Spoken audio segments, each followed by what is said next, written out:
Hello everyone, मैं हूं आतिफा और ऑडियो आर्टिकल प्रोग्राम में एक बार फिर से आपका स्वागत करती हूं। तो आज का हमारा चर्चा का विषय है ऑनलाइन सट्टेबाजी के विज्ञापन पर पाबंदी। ये आर्टिकल द लाइव मिंट में छपे लेख INB ministry prohibits online betting ads and surrogates on TV digital platform के सारांश पर आधारित है। इस आर्टिकल में टीम दृष्टि के इनपुट्स भी शामिल है और साथ ही ये सामान्य अध्ययन प्रश्न पत्र 2 के शासन व्यवस्था खंड से जुड़ा है। तो चलिए लेख की शुरुआत करते हैं।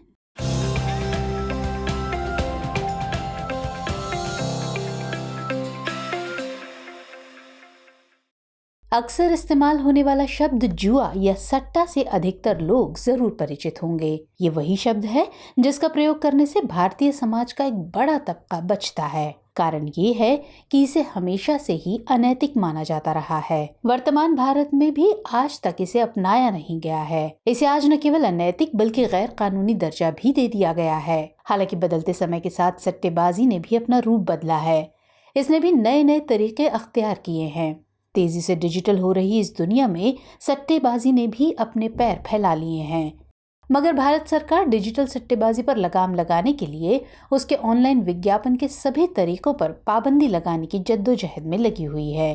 दरअसल बीते दिनों ही भारत सरकार के सूचना एवं प्रसारण मंत्रालय ने फिर से एक एडवाइजरी जारी की, जिसके जरिए ऑनलाइन प्लेटफॉर्म्स, न्यूज वेबसाइट्स और निजी टीवी चैनलों को ऑनलाइन सट्टेबाजी प्लेटफॉर्म्स या उन्हें दिखाने वाले किसी भी सहयोगी उत्पाद के विज्ञापनों को छापने या प्रसारित करने से परहेज करने की सलाह दी। साथ ही उपभोक्ता संरक्षण अधिनियम 2019, केबल टीवी नेटवर्क विनियमन अधिनियम 1995 और IT नियम 2021 का हवाला देते हुए मंत्रालय ने चेतावनी दी कि ऐसे विज्ञापन संबद्ध कानूनों के अनुरूप नहीं हैं। इसलिए इसका उल्लंघन करने पर दंडात्मक कार्रवाई भी की जा सकती है। इस मामले ने इस बहस को फिर से तेज कर दिया है कि क्या ऑनलाइन सट्टेबाजी प्लेटफॉर्मों पर पूरी तरह से पाबंदी लगाई जानी चाहिए या फिर उसे विनियमन के माध्यम से बने रहने दिया जाए। ये टॉपिक सिविल सेवा परीक्षा के लिहाज से बेहद महत्वपूर्ण है, तो इसीलिए इस ऑडियो आर्टिकल में हम इस टॉपिक से जुड़े तमाम पहलुओं पर विस्तार से चर्चा करेंगे। लेकिन उन पर बात करने से पहले ऑनलाइन सट्टेबाजी विज्ञापनों को लेकर जारी एडवाइजरी पर थोड़ी चर्चा कर लेते हैं और इस बात को भी जान लेते हैं कि आखिर सरकार इसे क्यों लाई है। दरअसल 13 जून 2022 की अपनी एक एडवाइजरी में मंत्रालय ने ऑनलाइन सट्टेबाजी के सभी विज्ञापन पर बैन लगा दिया था। इसके बावजूद भी कुछ ऑनलाइन सट्टेबाजी प्लेटफॉर्म्स ने इसका विज्ञापन देने के लिए न्यूज वेबसाइट को सरोगेट उत्पादों के रूप में उपयोग करना शुरू कर दिया। चूंकि भारत के अधिकांश हिस्सों में सट्टेबाजी और जुआ अवैध हैं, इसलिए सट्टेबाजी प्लेटफॉर्म्स के विज्ञापन टीवी चैनलों पर सीधे नहीं दिखाए जा सकते हैं। यही वजह है कि ऑनलाइन सट्टेबाजी प्लेटफॉर्म्स द्वारा संचालित सहयोगी या सरोगेट न्यूज वेबसाइट पर विज्ञापनों के जरिए इसे दिखाया जाता रहा है। मंत्रालय ने एडवाइजरी में इस बात का भी जिक्र किया है कि संबंधित सट्टेबाजी प्लेटफॉर्म और न्यूज वेबसाइट दोनों ही भारतीय कानूनों के तहत स्थापित किसी कानूनी प्राधिकरण के साथ पंजीकृत नहीं हैं। ऑनलाइन बेटिंग प्लेटफॉर्म सरोगेट विज्ञापन के माध्यम से खबरों की आड़ में सट्टेबाजी और जुए को बढ़ावा दे रहे हैं, क्योंकि इन वेबसाइट्स का लोगो सट्टेबाजी मंच के समान ही है। एडवाइजरी में कहा गया है कि उपभोक्ता मामलों के विभाग ने भी इस संबंध में कई जानकारियां दी हैं। उनका कहना है कि ऑनलाइन सट्टेबाजी प्लेटफॉर्म खुद को पेशेवर खेल ब्लॉग और खेल समाचार वेबसाइट्स के रूप में दिखा रहे हैं। इन समाचारों के कंटेंट में ऑनलाइन सट्टेबाजी प्लेटफॉर्म की एक सांकेतिक सूची भी प्रदान की है, जो सरोगेट विज्ञापन के लिए समाचार का उपयोग कर रहे हैं। एडवाइजरी में ये भी कहा गया है कि संबंधित कानूनों ने सट्टेबाजी प्लेटफॉर्म के विज्ञापन को अवैध गतिविधि घोषित किया है और ऐसे विज्ञापन डिजिटल मीडिया या टीवी चैनलों पर नहीं दिखाए जा सकते हैं। तो अब ऐसे में सबसे बड़ा सवाल ये है कि ऑनलाइन सट्टेबाजी प्लेटफॉर्म क्या है और ये कैसे काम करते हैं। तो ऑनलाइन सट्टेबाजी का डिजिटल तरीका है, जिस पर ऑनलाइन प्लेटफॉर्म जैसे fair play, Parimatch, Betway, Wolf 777 और 1xBet आदि के माध्यम से दांव लगाया जाता है। इसका इस्तेमाल करने के लिए उपयोगकर्ताओं को पहले अपनी व्यक्तिगत जानकारी साझा करके खाता बनाना होता है। 1xBet के मामले में पंजीकरण के लिए जरूरी वन टाइम पासवर्ड का टेक्स्ट मैसेज रूसी में दिया जाता है। एक बार लॉगिन करने के बाद उपयोगकर्ता cricket, kabaddi, volleyball, football, table tennis, basketball और टेनिस सहित अन्य खेलों के घरेलू और अंतर्राष्ट्रीय मैचों पर दांव लगा सकते हैं। वेबसाइट भारत से बाहर के उपयोगकर्ताओं के लिए कई भुगतान विकल्प प्रदान करती हैं, जिसमें e wallet, crypto currency, bank transfer और बैंक कार्ड शामिल हैं। यहाँ मजे की बात यह है कि यूपीआई हस्तांतरण करते समय सीधे 1xBet को भुगतान करने की बजाय जिस पंजीकृत आईडी का उपयोग किया जाता है वो एक निजी व्यक्ति की होती है और ये नियमित तौर पर बदलती रहती है। उपयोगकर्ताओं द्वारा किए गए लेन देन को मान्य करने के लिए उसे एक यूनिक रेफरेंस कोड दिया जाता है और पैसे का तत्काल भुगतान करने की बजाय 1 घंटे के भीतर एक तीसरे पक्ष के माध्यम से सट्टेबाजी खाते में जमा कर दिया जाता है। इसके अतिरिक्त क्यूरासाओ और साइप्रस जैसे टेक 7 देशों में पंजीकृत ये वेबसाइट उपयोगकर्ता पर ऑनलाइन सट्टेबाजी की वैधता का पता लगाने की जिम्मेदारी डालते हैं। मतलब खाता खोलते समय या वेबसाइट का उपयोग करते समय ये आपसे पूछते हैं कि आपको ये सुनिश्चित करना चाहिए कि आपका ये कार्य उस क्षेत्र में कानूनी है जिसमें आप रहते हैं। लोग इस बात पर गारंटी भी देते हैं और सहमति भी कि हमने इस वेबसाइट पर पंजीकरण करने से पहले कानूनी सलाह प्राप्त की है, जिसका जिक्र 1xBet पर प्रकाशित नियमों और शर्तों में किया गया है। यहाँ ये भी जिक्र किया गया है कि संयुक्त राज्य अमेरिका, यूनाइटेड किंगडम, साइप्रस व नीदरलैंड आदि जैसे देशों में अवैध है। इन सभी देशों ने अपने सट्टेबाजी और जुआ कानूनों का उल्लंघन करने के लिए 1xBet पर प्रतिबंध लगा दिया है। स्पेनिश दैनिक अखबार एएस के मुताबिक कंपनी पर केन्या, पोलैंड, इजराइल और नीदरलैंड जैसे देशों में भी जुर्माना लगाया गया है। भारत में 1xBet और फेयर प्ले सट्टेबाजी कंपनियों की कड़ी में नए हैं जो ऐसे अवैध बाजार को तेजी से विकसित कर रही हैं। आज इनकी क्षमता इतनी बढ़ गई है कि ये टीवी और स्ट्रीमिंग साइट्स पर विज्ञापन के अलावा कई वेबसाइट्स जैसे डेफाबेट और परिमच ने सरोगेट तरीकों से क्रिकेट, फुटबॉल और कबड्डी जैसे खेलों के घरेलू लीग में खेलने वाली टीमों के साथ प्रायोजन समझौते भी कर रही है।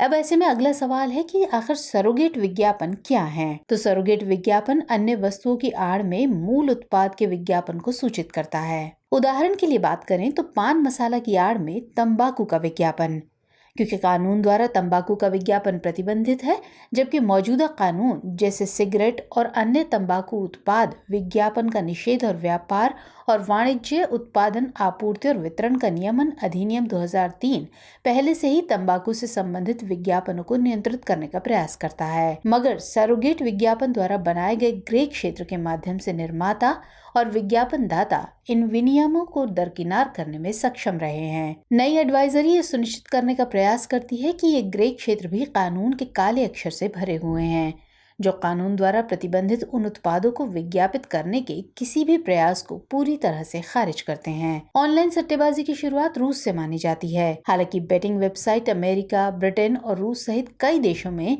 ब्लैक लिस्टेड और अवैध घोषित हैं, जबकि भारत में पिछले दरवाजे का सहारा लेकर प्रवेश करती रही हैं। यहाँ मौजूद नियमों को दरकिनार करने के लिए पेशेवर स्पोर्ट्स ब्लॉग के बैनर तले काम करती हैं। 2019 में एक जांच के बाद ब्रिटेन के बेटिंग आयोग द्वारा ऑनलाइन सट्टेबाजी को काली सूची में डाल दिया गया था। इस जांच में पता चला था कि 1xBet के ब्रांड का इस्तेमाल बच्चों में खेल पर सट्टेबाजी को बढ़ावा देने के लिए किया गया था।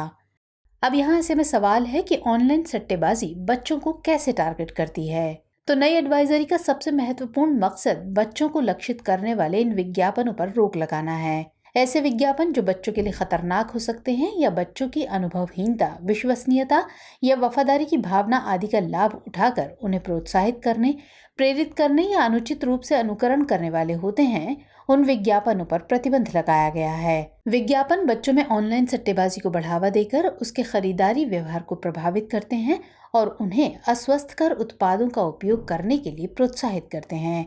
यह स्वस्थ उत्पादों के प्रति नकारात्मक भावनाओं को विकसित करते हैं। स्वनियामक निकाय advertising standard council of India यानी ASCI की अध्यक्ष ने भी क्रिकेट प्लेटफॉर्म पर और आकस्मिक गेमिंग एप्स में इस तरह के विज्ञापन देखे जाने की पुष्टि की है और प्रसारकों व प्लेटफॉर्म्स को नियमों के उल्लंघन करने से बचने की सलाह दी है। साथ ही उन्होंने कहा कि ऐसे विज्ञापनों को प्रसारित व स्वीकार करना न केवल उपभोक्ताओं के लिए बल्कि प्लेटफॉर्म और चैनलों की प्रतिष्ठा के लिए भी हानिकारक है, क्योंकि बच्चों सहित व्यापक दर्शकों द्वारा क्रिकेट या अन्य खेलों को देखा जाता है। इसीलिए ऐसे विज्ञापनों को जारी रखना निराशाजनक है। हालांकि कुछ लोगों द्वारा इस पर पाबंदी को लेकर अलग तर्क दिए जा रहे हैं। तो चलिए उन तर्कों पर नजर डालते हैं कि वो तर्क क्या हैं। पहला तर्क राजस्व चिंताओं को लेकर है। चैनल्स इस पाबंदी से बहुत परेशान हो सकते हैं क्योंकि उनके राजस्व में भारी गिरावट होने की उम्मीद है, वो भी ऐसे समय में जब पहले से ही ई-कॉमर्स और ऑनलाइन शिक्षा प्लेटफॉर्म उनके बहुत सारे विज्ञापनों पर कब्जा जमा चुके हैं। जबकि कुछ का तर्क है कि सरकार सरोगेट के माध्यम से विज्ञापन देने वाली कंपनियों पर अपना शिकंजा इसलिए कस रही है कि आने वाले समय में सरकार इस पर टैक्स लगाकर इसके राजस्व में अपनी हिस्सेदारी बना सके। मतलब ये कि सरकार को भी राजस्व का नुकसान हो रहा है। इसके अलावा कईयों का मानना है कि लॉकडाउन जन्य परिस्थितियों में जब लोगों के पास आय के अवसर या तो सीमित या फिर खत्म हो गए थे, तब ये प्लेटफॉर्म्स कुछ लोगों के लिए आय के वैकल्पिक स्रोत बनकर उभरे। तो इस लिहाज से ऐसे प्लेटफॉर्म्स को बंद करने की बजाय इनका नियमन करना ज्यादा बेहतर विकल्प होगा।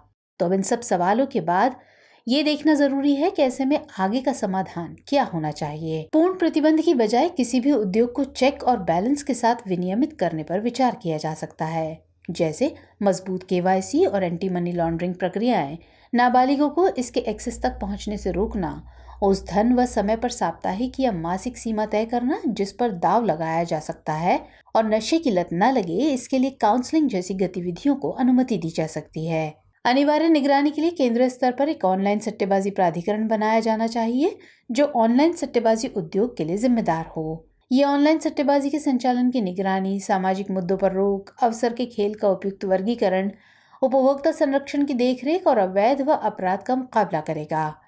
अधिक से अधिक युवा ऑनलाइन सट्टेबाजी के प्रति आकर्षित हो रहे हैं। इसे ध्यान में रखते हुए भारत में ऑनलाइन सट्टेबाजी उद्योग को विनियमित करने की आवश्यकता है। इसके नियमन से न केवल आर्थिक अवसर खुलेंगे बल्कि डिजिटल समझ में भी बढ़ोतरी होगी। साथ ही इस प्रकार की गतिविधियों के लिए जहां तक संभव हो वयस्क सहमति के बिना अनुमति नहीं दी जानी चाहिए। ऑनलाइन सट्टेबाजी प्लेटफॉर्म्स को भी इस बात का ध्यान रखना चाहिए कि संभावित जोखिमों के बारे में उपयोगकर्ताओं को सक्रिय रूप से शिक्षित करें और धोखाधड़ी व दुर्व्यवहार की संभावित स्थितियों की पहचान करें। इसके अलावा प्रतिभागियों की गुमनामी को दूर करने और एक मजबूत शिकायत निवारण तंत्र बनाने की भी जरूरत है। आखिर में उद्योग को लाइसेंस देने की व्यवस्था शुरू की जानी चाहिए। कई सुरक्षा जांच बनाने की आवश्यकता है। धीरे धीरे इस उद्योग को नीति बनाने की बजाय एक स्वनियामक के रूप में लाया जाना चाहिए। तो कुल मिलाकर सार ये है कि सट्टेबाजी कंपनियां टीवी समाचार चैनलों के साथ साथ भारतीय हस्तियों और विज्ञापन के माध्यम से वैधता की मांग करके विज्ञापन देने के लिए ग्रे क्षेत्र का उपयोग कर रही थी। सरकार द्वारा लिया गया फैसला सही दिशा में एक अच्छा कदम साबित हो सकता है। लोन ऐप्स की तरह ये भी बहुत से लोगों को अपनी मेहनत की कमाई को खोने के लिए प्रेरित करते हैं, जिस पर शिकंजा कसा गया है, मगर इसे स्थायी समाधान नहीं कहा जा सकता है। सरकार को किसी भी नए प्रयोग पर पूर्ण प्रतिबंध लगाने से बेहतर ये होगा कि इसका विनियमन करे और लोगों को इसमें अवसर खोजने का मौका दे। चलिए अब वक्त हो चला है आज के अभ्यास प्रश्न का। तो प्रश्न है, ऑनलाइन सट्टेबाजी प्लेटफॉर्म्स किस प्रकार किशोरों और युवाओं पर नकारात्मक प्रभाव डाल रहे हैं? चर्चा कीजिए।